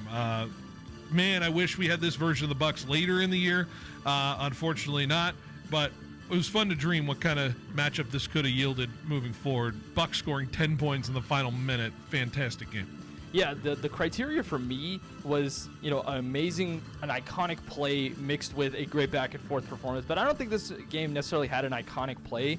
That's why it's a little number 8 for me. I have the Rams beating the Seahawks in Week 11, 21-19. This was the game where Sam Darnold threw 4 interceptions. This was the first matchup between the two, and it was an absolute back-and-forth defensive battle. I loved the defense that was played in this game. Sure, it's not as high-scoring as some of the games that are probably going to be higher on my list, but I loved this game from just a defensive perspective because Mike McDonald going against that Rams defense was amazing. So my number 8 was Steelers-Lions. I chose this because there was, I think, just the drama of the entire game and the fact that, Lions, fighting for the chance to still be in the playoffs. Same with the Steelers, they just need to win out. They control their own destiny. And the drama at the end of the game with, Jared Goff, which should have been a touchdown had there not been the penalty. I think it was just a great game overall. Good one. Number 7, I have Jaguars Chiefs here. I sit with it with the moment. I was there at Monday Night Football Major Wager watching it with, Ace is listening right now, and I just remember he was screaming obscenities I cannot repeat on the airwaves in terms of what he said at the end of this game. But how about the drive? The drive from Trevor Lawrence to put it. You mentioned the run, but also the just pair of throws he was throwing down there. There was a couple great ones down the sideline, including I think it was Brian Thomas he hit down the sideline of that game as well. Phenomenal, and I'll remember the Devin Lloyd pick 6. It's one of the iconic plays of the year in terms of that, where we just kind of knew the Chiefs weren't really the Chiefs this year, and you had a gut feeling about it. So I got Jags and Chiefs week 5 here at number 7. Yeah, I think that was the game that really put the Jags on the map, and they continued it for the rest of the year. We're on number 7, correct? Number 7. Yeah, Eagles defeating the Rams in week 3 off of the blocked kick. I think this game was so fun. The Rams had a massive lead early on in the game, and this was still to this point where the Eagles, everyone was not necessarily ready for how weird this offense was going to be. They showed up in that second half, great comeback, and then to cap it all off, having the ability to have a Jordan Davis blocked field goal return for a touchdown to seal the game. It was perfect. So, yeah, give me that game, Eagles versus Rams in week 3 at number 7. Stole my number 7 because that was mine too. So. Oh, all right. Yeah. Nice. There you go. Number 6. I'm getting some turkey. I'm going to Thanksgiving. I don't care if it mattered against 2 non-playoff teams. Chiefs-Cowboys was so much fun to sit through from the opening kick to the end of the game. I thought it was a very well-played game between 2 teams that I think played at the height of what they could be this year, and then obviously they diminished from there. I think that was the Chiefs' final win of the season. The week before was their final win, and then they went on that losing streak to end the year. But backs against the wall. I love a game like that in the middle of the season. The pageantry, the nature of it, and CeeDee Lamb coming alive. George Pickens with some incredible acrobatic catches. And then on the flip side, just some great Rashee Rice and Mahomes, kind of vintage Mahomes throughout that game. I don't care what you think about the result of both of those team seasons. I had really a lot of fun watching Chiefs-Cowboys this year.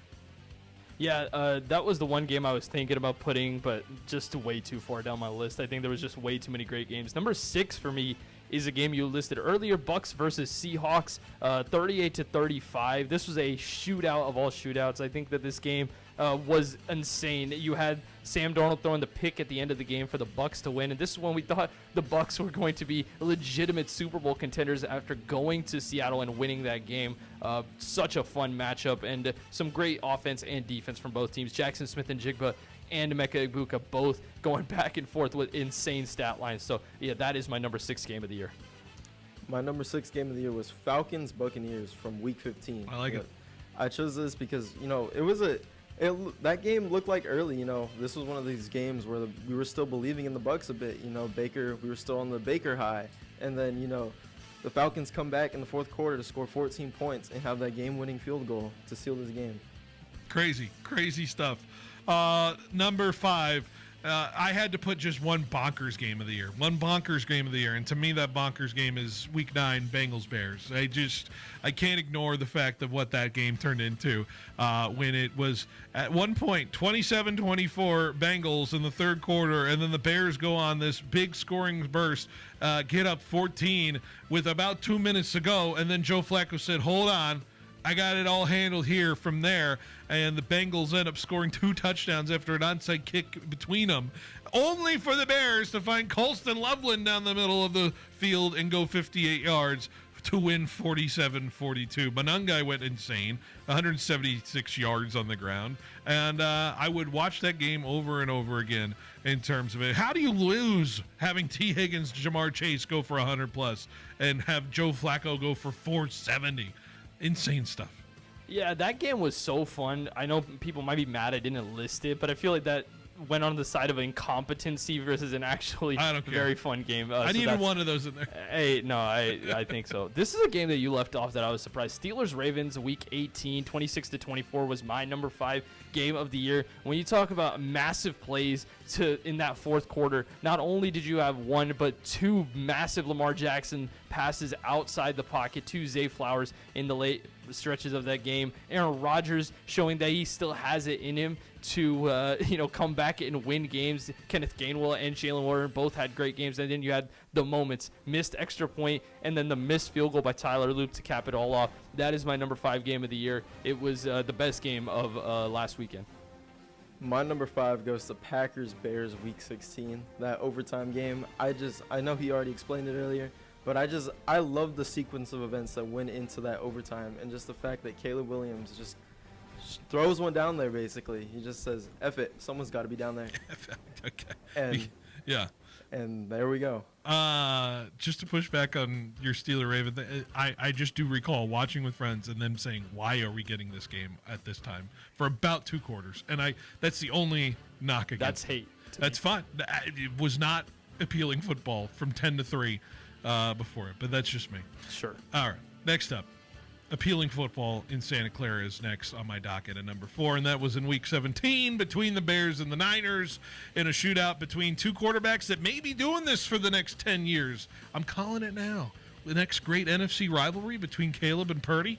Why not? What a great matchup between 2 teams, and 2 teams that had offensive outputs like crazy. I didn't even need to watch the game to understand what was going on. When I listened to it on the radio on my way back from Tucson, Arizona, I was being painted a picture that was basically akin to the Mona Lisa of offensive output. Now, on the defensive side, maybe it wasn't the greatest output there in terms of the tackling. But who cares? What a fun matchup. What a fun game between 2 great teams.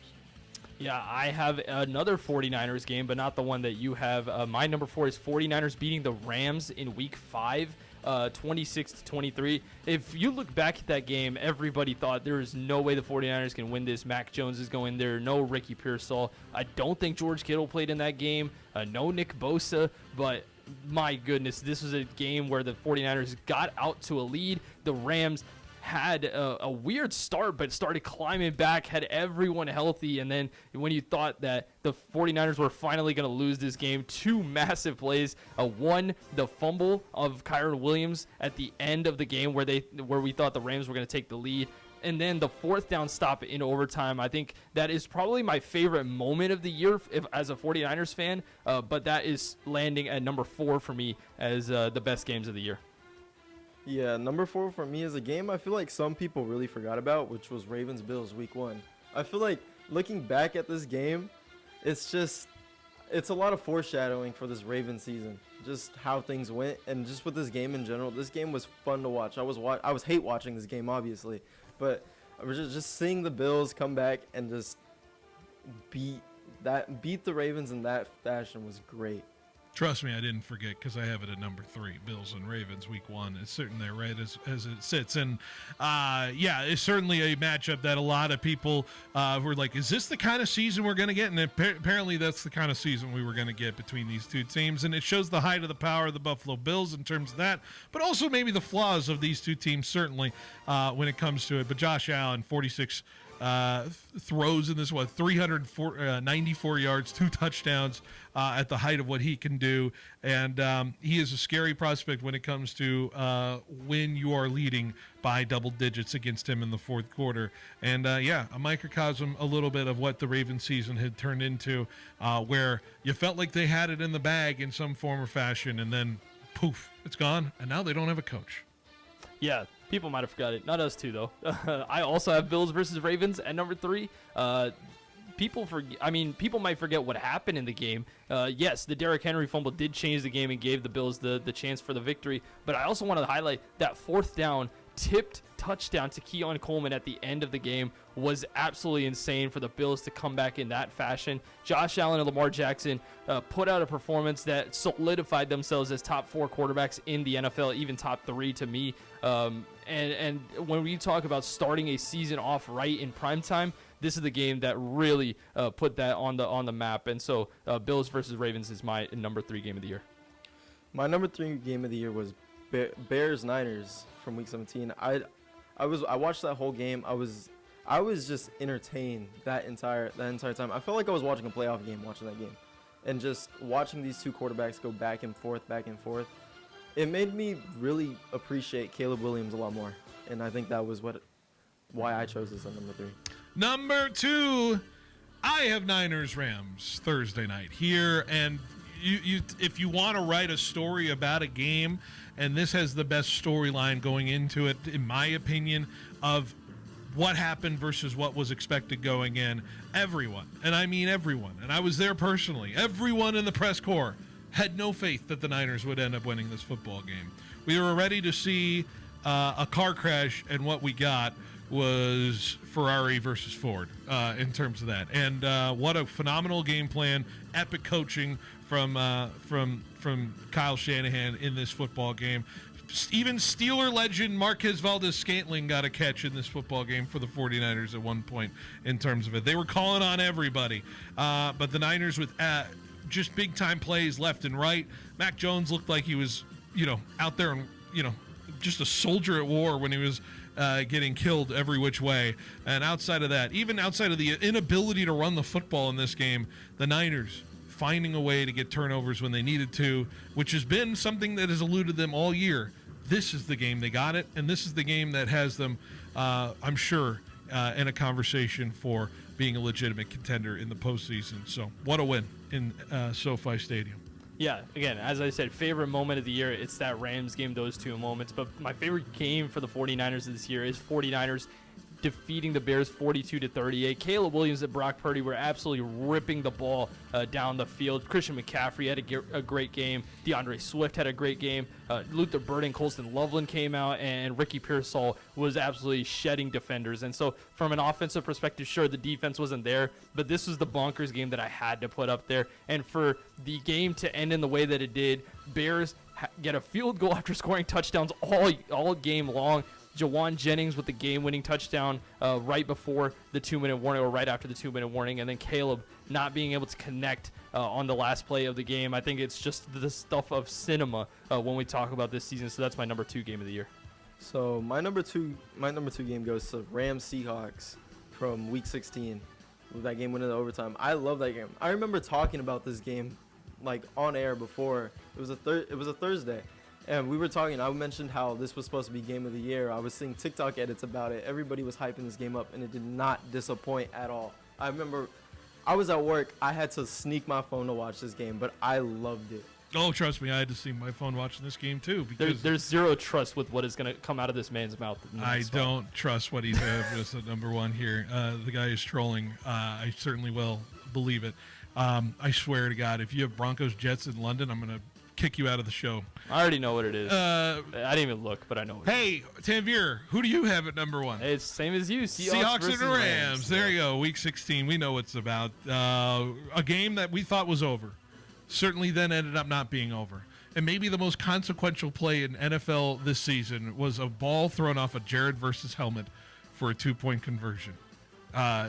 Fascinating stuff in terms of it. The Seahawks' ability in overtime, obviously, to have Sam Darnold have that kind of drive against a defense that he has seen ghosts and ghosts beyond. with that Rams team. And to finally have him overcome it, I'm sure that's a storyline that a lot of people can glom onto. And, do or die, pretty much for the division. Go and win it. Seahawks and Rams was my number one game of the year. Yeah, let's go with his just to get out of the way. Because this is objectively incorrect. Number one game of the year as a fan for me was Ravens-Steelers. Which one? This past weekend. Okay, all right. I had to pick it. Get out of here. With everything on the line and the heart attack that game put me through to see us win. I loved it. And then Mike Tomlin's celebration right at the end. Okay. Go in. Okay. All right. There you go. All right. He's. I'll tell you why Seahawks versus Rams is the best game of the year. I mean, I had Steelers Ravens at number 5. So I almost think the other Steeler Raven game was better. No. I will be in the middle of both of you guys. I think that Seahawks versus Ravens Whoa. Now you got me weird. Seahawks versus Rams is the best game of the year. Not only were we, subjected to an amazing game, I had to produce a basketball game. I had to call a basketball game. And we were both sitting here watching a high school basketball game while this game was going on. The winning touchdown was amazing, but to cojones to go for it for a 2-point conversion at the end of the game was amazing. That's clearly the best game of the year because of not only the moments but the back and forth nature of that game. The kick return by Rashid Shaheed, Matthew Stafford dicing up this great Seahawks defense. I think it was the perfect game of the year. That's my number one game of the year. Seahawks defeating the Rams in Week 16. Crazy stuff. And that is our Bonatti Blitz, brought to you by Grocery Outlet. Fantastic, guys. Great list. Good to reminisce. And now we got, 13 games left for the rest of the year. Yep, final 13. Final 13. The stretch begins on Saturday. All right, let's take a break. Let's close the show next on 1430 ESPN. Building a new warehouse? Adding on to your existing warehouse for more space? The boys from Fresno Rack and Shelving can help, because that's what they do. Fresno Rack's design department can help optimize your warehouse storage capabilities and increase your productivity. With a large local stock of pallet racking, industrial parts shelving, in-house permitting, and installation departments, Fresno Rack and Shelving is the choice for you. Call or visit FresnoRack.com today. Hi, this is Marcus McMarion. As a hometown guy and former Bulldog quarterback, I know how important trust and family are. That's why I choose Ed Dina's Auto Center in Dinuba. From first cars to family SUVs, Ed Dina's helps you find the right fit without the hassle. They treat you like part of the team, because here, you're more than just a customer, you're family. Stop by Ed Dina's Auto Center today and see why it's my dealership of choice. Ed Dina's the dealer in Dinuba that does. Yes, he does. Hey, it's Phil Bonatti from Behind the Bench. As the weather cools down and the action heats up in the sports world, that also means that sometimes more slips, hits, and injuries. Just like in sports, when life knocks you down, you need a strong team behind you. That's Davis and Van Wagenen, attorneys at law, right here in Fresno. They've helped Valley families recover and win the compensation they deserve. And you don't pay unless they win. Visit DavisVanWagenenLaw.com. Davis and Van Wagenen, your hometown injury attorneys. We started like you, a small team with a big dream to serve the Valley. 20 years later, FFB Bank is still proudly backing businesses across California and beyond. We've learned a lot about what it takes to grow, and now we're using that experience to make things easier for you. With our Switch and Save offer, we'll cover up to 90 days of payment processing, provide no-cost equipment, and offer competitive rates so your business can keep more of what it earns. And behind it all is a local team that truly understands your goals and is ready to help you reach them. Make the switch, save with FFB. Visit ffb.bank to get started. Member FDIC, Equal Opportunity Lender. On game day, don't just settle for weak snacks. You go big, like a boss. The Butcher Boss brings you the kickoff platter, stacked high with man-sized, fully cooked meats. Tender sliced tri-tip, fall off the bone, pork spare ribs, smoked sausage, fiery jalapeno poppers, already sliced, already prepped. This Sunday, don't just watch the game, own it with the kickoff platter from the Butcher Boss. So call today to pre-order yours. The Butcher Boss, 41 south of Riverstone. When you think of California business machines, it wouldn't surprise me if you automatically thought 3-cent color copies. It's something CBM has become locally famous for. But now there's something else business owners are calling about: business phone systems. It's a beautiful thing. Copiers, printers, office phone systems, all with one simple call to California Business Machines. 559-225-5570 or online at cbmsolution.com. Get ready to turn up the heat. The new Zinger Chicken Sandwich is here at KFC. A crispy hand-breaded chicken filet seasoned just right and served hot on a toasted bun with cool, crisp lettuce and creamy sauce that hits every craving. It's bold, it's spicy, and it's finger-licking good. Whether you crave spice or just crave great taste, the Zinger delivers that delicious KFC crunch you love. Grab the new Zinger Chicken Sandwich at your local participating KFC today. Fresno, come taste what everyone's talking about at Chopped Cheese Bodega on the northwest corner of Blackstone and Bullard next to the 7-Eleven. And now get that authentic East Coast chopped cheese even faster. Just call in your order and pick it up ready to go. Try the original Bodega chopped cheese or the Philly chopped cheese, both served with crispy fries and house-made sauces that hit just right. Or switch it up with the famous chopped cheese Doritos Nachos. Follow at Chopped Cheese Fresno on Instagram to see the full menu. Real meat, real cheese, real good. Chopped Cheese Bodega, Bullard and Blackstone.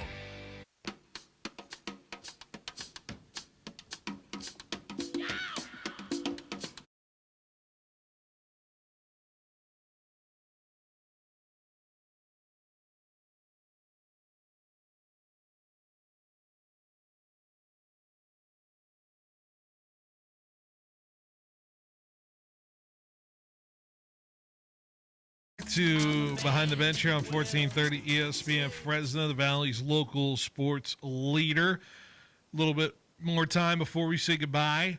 A reminder of our schedule. Here's what we got coming up for you here. Yes, Kingsburg, Fresno Christian tonight, 7 p.m. tip-off, 6:45 pregame with myself and Paul Metters. Should be a good time. Sharks are over on the other side right now, over on 790. They're hosting the Columbus Blue Jackets.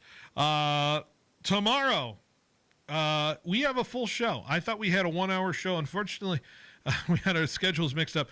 I guess Lakers and Spurs are starting later tomorrow.